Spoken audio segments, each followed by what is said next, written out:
Maray na hapon mga tugang uya po ang mga barata ngunyan para sa aga digdi sa Radyo DCGB. Mga baratang maruluha sa aga sa mga dyaryo nasyonal. Enot sa PBN DCGB sa mga baratang ngunyan para sa aga. Detalles kan barata. Sinabi kan Department of Transportation o DOTR na pupuunan na kan Bicol International Airport sa Barangay Alubo, Daraga Albay ang operasyon kani para sa mga domestic flight sa Oktubre 8 ngunya na taon. Base sa pahayag kan DOTR as of October 3, nasa 92.56% ng haman ang nasabing aeroporto. Kung saan, kay Banan Digdi ang Passenger Terminal Building, Administration Building, Runway Extension, Air Traffic Control Building, Crash Fire Rescue Building, Cargo Terminal Building, Asin Powerhouse Building. Mantang ang Passenger Boarding Bridge, target man natapuson ngunya na aldaw.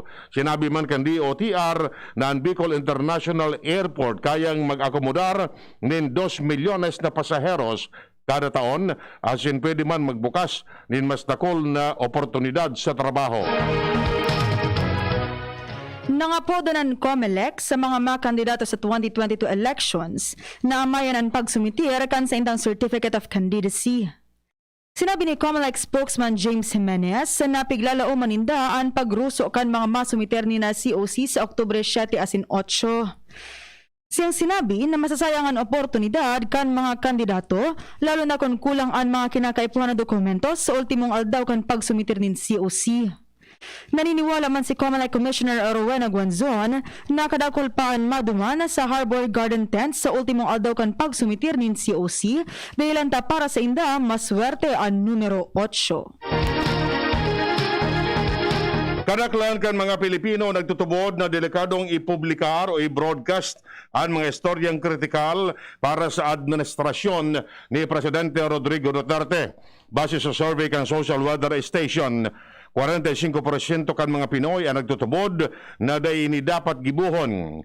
28% ang undecided, asin 25% ang dai nagtutubod. Sa survey ginibo kan Hunyo 23 sa Good 26 kung saan nasa 1,200 na adults ang nagpartisipar. Pinakadakula sa mga niyan halin sa Metro Manila na sinundan kan Visayas, Luzon, asin Mindanao. Nareparo kan COMELEC na dakulan bilang kan mga kandidato na bako tamaan na isumitir na Certificate of Candidacy para sa masunod na election. Iniyan pahayag ni COMELEC spokesman James Jimenez sa pagsasabi na may mga kandidato na nagduman sa COMELEC asin separado ang mga papel kung kaya iniyan problema. Dahilan kay ini na halulugulan sa indang proseso dahilan tas sarala ang pagprinta kan mga dokumentos. Idinadagdag pa man niya na kinakaipuhan na otrohon. Sinabi niya na dapat maging maingat ang mga aspirantes sa pagsumitir kan sa indang mga dokumentos tanganing day magkaigwanin problema. Inagyat ni Presidente Rodrigo Duterte ang Senado na sa ngataning kaso ang mga opisyales kan Family Pharmaceutical Corporation kung may supisenteng ebidensya ang mga ini. Katakod ini kan pagdangog kan Senado sa pigsasabing maanomaliyang COVID-19 medical supplies na binakal kan gobyerno sa Pharmaly. Tinaman hinduon kani na bako sa wrong criminal court ang Senado kaya dapat ini magkondukta nin mga witch hunting. Kung magkakaigwa ng supisenteng ebidensya, sinabi kan Presidente na dapat ining isangat sa korte asin dai paggamiton ini na witch hunt in aid of legislation o election. Sa ngunyan, sa memorandum ang ipinalawas ni Duterte sa formal na nagsusugo sa mga cabinet official na bawal lang magatindir sa pagdangog ng Senado sa maanomaliyang COVID-19 medical supplies.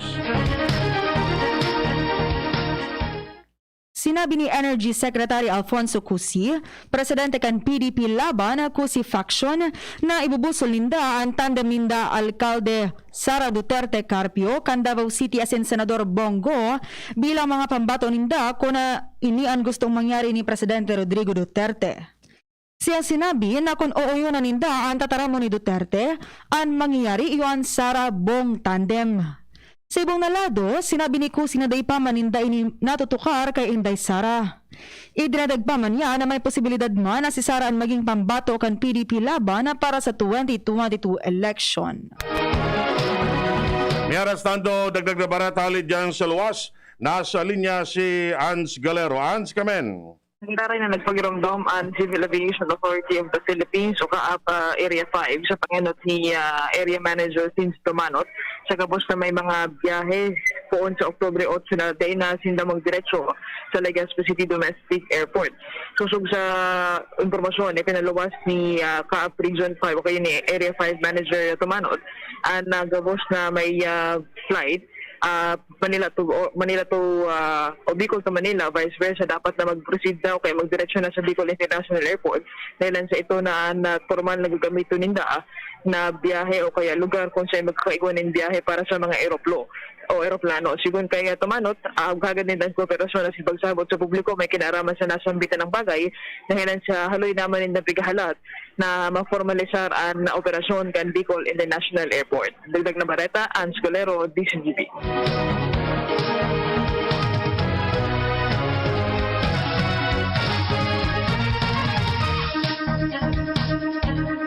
Posibleng umabot sa 160 milyones ang supply ng COVID-19 vaccine sa Pilipinas bago matapos ang presenteng taon. Sigun kay Vaccine Czar Carlito Galvez, uminabot na sa 77.4 milyones na COVID-19 vaccine naresebi ka nasyon na kinabibilangan kan mga iba-ibang branch. Target man kan gobyerno na makaresebi nin 100 milyones na bakuna sa ikapat na quarter kan taon. Sa ngunyan, pigpaplano na kan gobyerno na makapagpatudok nin 100 milyones doses bago matapos ang 2021. Pigkakarkulong na sa 45 milyones doses kan COVID-19 vaccine ang itutudok na sa nasyon kung saan 23 milyones na ang nakaresebi ng ikaduwang dose o kaya fully vaccinated na. Daing maitaong asigurasyon ang Malacanang sa mga nagdududa sa pahayag ni Presidente Rodrigo Duterte na inimaritiro na sa politika kung ang termino kay niya magtapos sa Hunyo 30, 2022.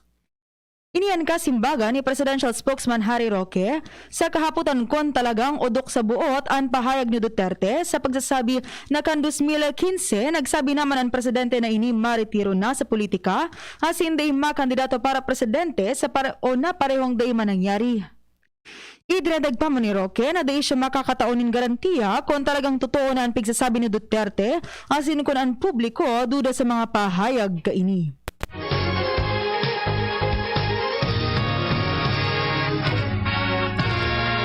Por seguido ang gobyerno kan Pilipinas na magkaiguanin access sa antiviral pill kontra COVID-19 na pigde-develop kan US drug maker na Merck. Sigun kay Health Undersecretary Maria Rosario Vergere na nakikipagnegosasyon ang Pilipinas pag may mga bagong produkto asin pigbabalo na ma-access ang siring na klase ng bulong. Sa katunayan, pinuna na kanasyon ang clinical trial sa oral medication bilang bulong sa COVID-19. Aminado si Vergere na bako basta-basta ang prosesong pigagian bago maaprobaran ang paggamit ng sarong bulong dahil maigot dining pinag-aadalan kan mga eksperto. Miyaras tanto dagdag na barat halid dyan sa luwas si Luens Barcena. Luens, kamen. Inatras na ni Board Member Dante Arandia ang sa iyang enot na plano na maglansar o kaya mag-file bilang kandidato sa pagkakaalkalde sa Uwas Albay. Inian na inupinagunambitan ni Arandia matapos siya na makaulay digdi sa Legazpi Port District area na kung saan dahil na siya ng plano na magbusol na gibuhon ang siring na bagay dahil ang tanarealisar naman daw ang mga nyaraon duman sa uwas na dapat nang nangugon ang sa iyang pangapudan na dapat nang magbukod ang nasambitan ng munisipyo para sa pagbukod para sa ekonomiya. Sigun kay Arandia, wala siya din na ano man na personal na dagit sa presenteng administrasyon sa uwas. Asin ang gusto niya sana makasabay ang uwas dahil ang kasusog sa iya ang sayang ipinagunambitan napabayaan naman daw ini sa pag-abot sa ekonomiya.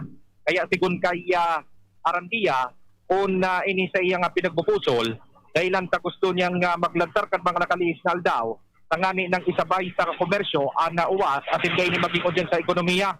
Sigun kay Arandia, pinaglinaw niya sa liwat sa DCGB News na wala siya din anuman na mga personal na dagit sa mga nasambitan ng grupo duman sa uwas, sa mga politiko duman sa nasambitan ng lugar.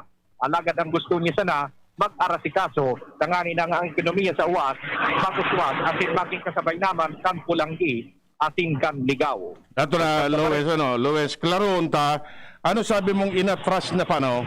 Inatras na, Dahil na siya makandidato? dahil na siya makandidato bilang mayor, Ano ang plano niya?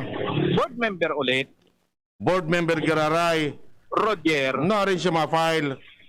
dahil siya nagtaram kung no arin. Kaya nawalat na baga siya. Ano? Nawalat na siya. Aday man na problema. Kansaro baga, ano nga rin kayo ni, nagsurumiter na so grupo. O ngunyan, di pampira na siya kuning kaso. Inda sana. Kalinyada baga, Ano? sa 3rd District, Kinatawan, Ebaribaya. Tapos, Jesap. Roger. Tapos, Sepito, may Tagaligaw. Oh. Pangapat siya kuning kaso. Roger. Si Kinatawan Imperial sa ibong man ito. Roger. Okay. Sige.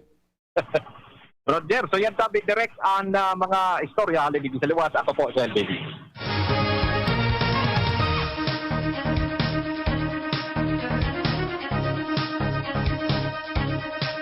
May aras na ibang detalles kan Bareta. Inaprobara na kan Food and Drug Administration ang paggamit sa Pilipinas kan Tosili Sumab. Ang ginibo kan Chinese firm na Lisbon.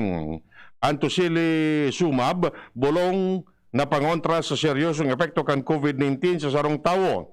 Dalang digdi, naglaom sa FDA Director General Eric Domingo na madakol ng supply sa nasyon kan Tocilizumab na naging in-demand medicine para sa severe COVID-19 patient. Para sa Tocilizumab, sinabi ni Domingo na inaprobara naman kan FDA ang Baricitinib brand na Barinisinix asin Barines na bulong sa COVID-19. Kapariyo ini kan bulong na available na magamit sa ospital asin may pabakal sa botika.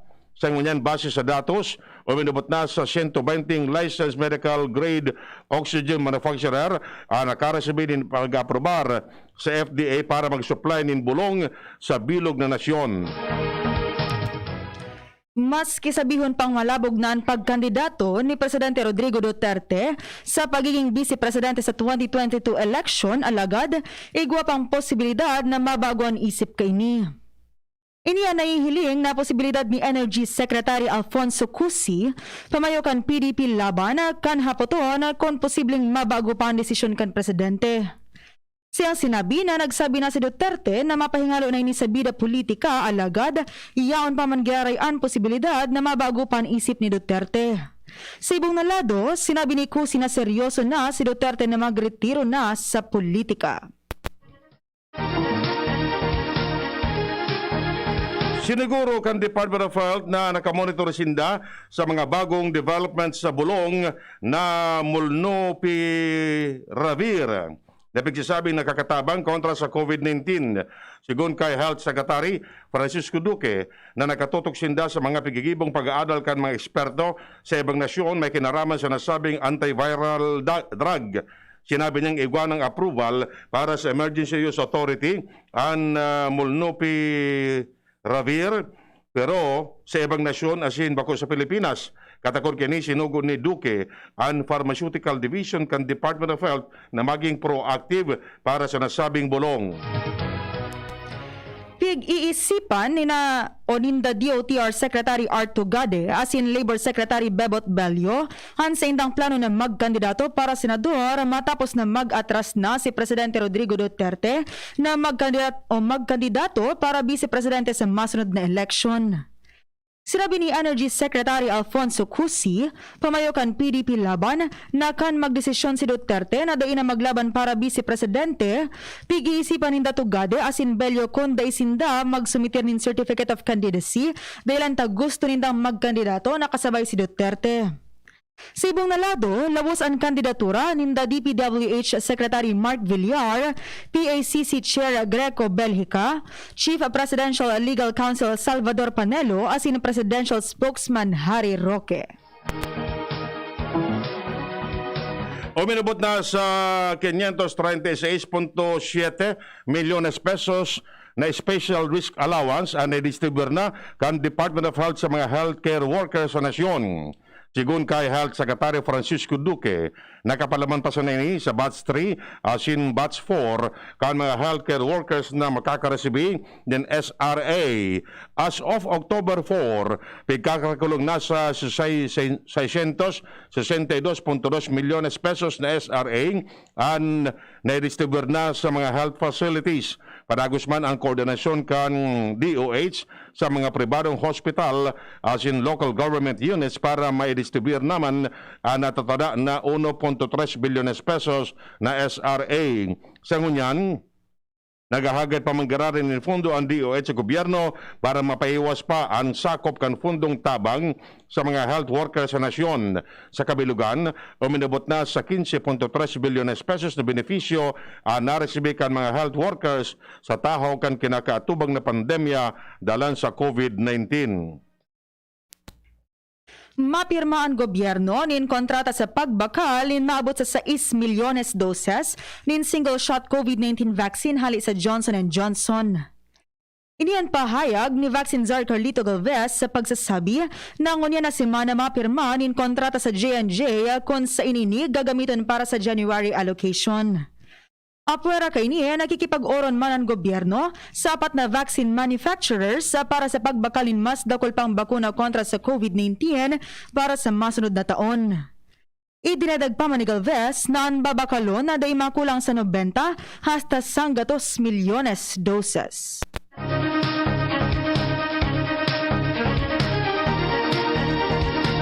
Niaras natin i-distribute na kan Department of Education and Incentive kan mga paratokdo sa nasyon kasabay kan pagselebrar kan World Teachers Day. Sigun ka Education Undersecretary Annalyn Sevilla na may maresibing 1,000 pesos na incentive bonus ang mga pampublikong paratokdo. Kasabay kan selebrasyon, pigdalauman na may papaluwas ini para sa may 90,000 na pampublikong paratokdo sa nasyon. Ang World Teachers Day Incentive Bonus Grant rekonosimento sa importanteng papel kan mga paratokdo sa pagsimbag sa mga agyat kan pandemya, lalo na sa pagsiguro kan di kalidad na edukasyon sa nasyon. Ang selebrasyon kan World Teachers Day gigibon sa Dahog o Lahog, Cebu. Binatikos ni Presidential Spokesman Harry Roque ang mga mayayaman na nasyon dahil sa indang COVID-19 vaccine donations sa paagikan Global Effort COVAX Facility sa pagsasabi na ang mga donasyon nangyayari dahilan sa guilty conscience. Iniyan siyang pahayag maski ang 24,182,000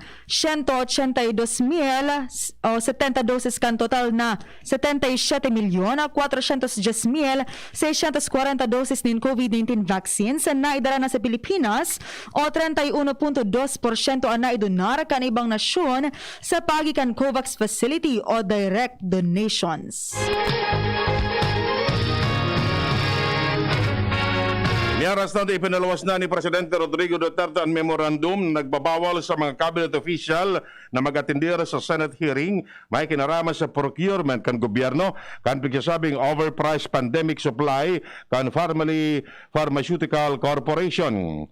Inanunsyo ni Duterte sa sayang Talk to the People sa gararan niyang binanatan si Senador Richard Gordon, pamayo kan Senate Blue Ribbon Committee na nanganginot sa investigasyon. Sinabi niyang wara nin maraot sa investigasyon pero dain niya tutugutan ang pambabasto sa mga resource person sinday na dapat pang guyudon sa issue ang mga miyembros kan gabinete lalo na ang mga nanganginot sa pandemic response. Inabisyon man kan Hepe Ekutibo ang mga senador na magsangatan sa ning kaso sa korte imbis na ubuso ng oras kan mga government officials na dapat nakatutok sa kampanya sa COVID-19. Sinabi kan Department of Health na nasa 618 ang nadiskobring variants base sa pinakahuring whole genome sequencing na nagluwas kanakaaging aldaw. Sinabi ni Health Undersecretary Maria Rosario Vergere na nasa 288 ang nairehistrong bagong konfirmadong kaso ng Alpha variant kan COVID-19, 309 ang Beta variant at 21 naman ang Delta variant. Siyang sinabi na hababaan na rehistro nga variant case nin Delta dahil taan mga samples inugid kan Abril hasta Hunyo pa. Ipiniliwanag niya na iniparte ka na mapping asin na phylogenetic efforts kan DOH asin PGC. Tinapos na kan House Committee on Good Government and Public Accountability ang investigasyon sa overpriced na medical supply na minakal kang gobyerno sa Farmally Pharmaceutical Corporation.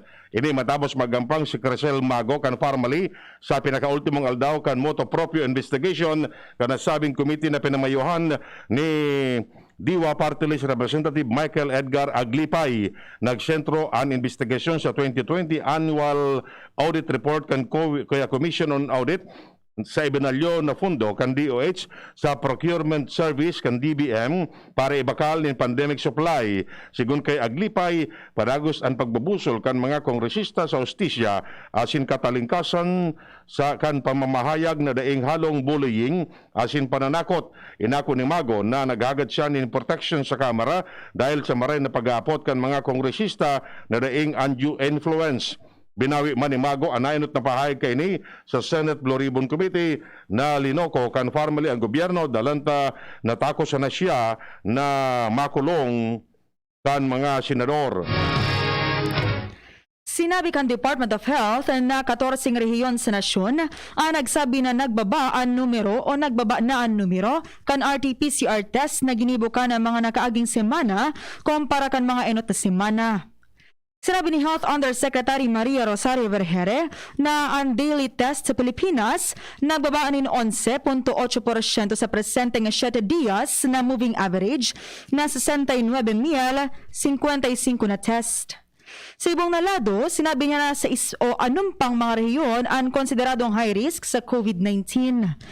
Ang sayang tinawanin punto ay ang Cordillera Administrative Region, Region 1, 2, 4B, 9 asin 5 na iguanin high risk case classification base sa saindang positive moderate risk 2-week growth rate asin high risk average daily attack rate. Iyan mga tugang nga detalles kan mga barata ngunyan para sa agadigdi sa Radio DCGB.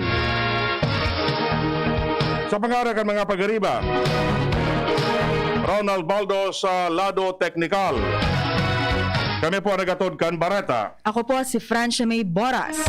Ako mo po si Edwin Peralta nagsasabing mabalos kan sinong pagantabay. Nasa kamay mo ang kalusugan at kaligtasan ng mga alaga mo. Paalalang hatid ng Microban GT.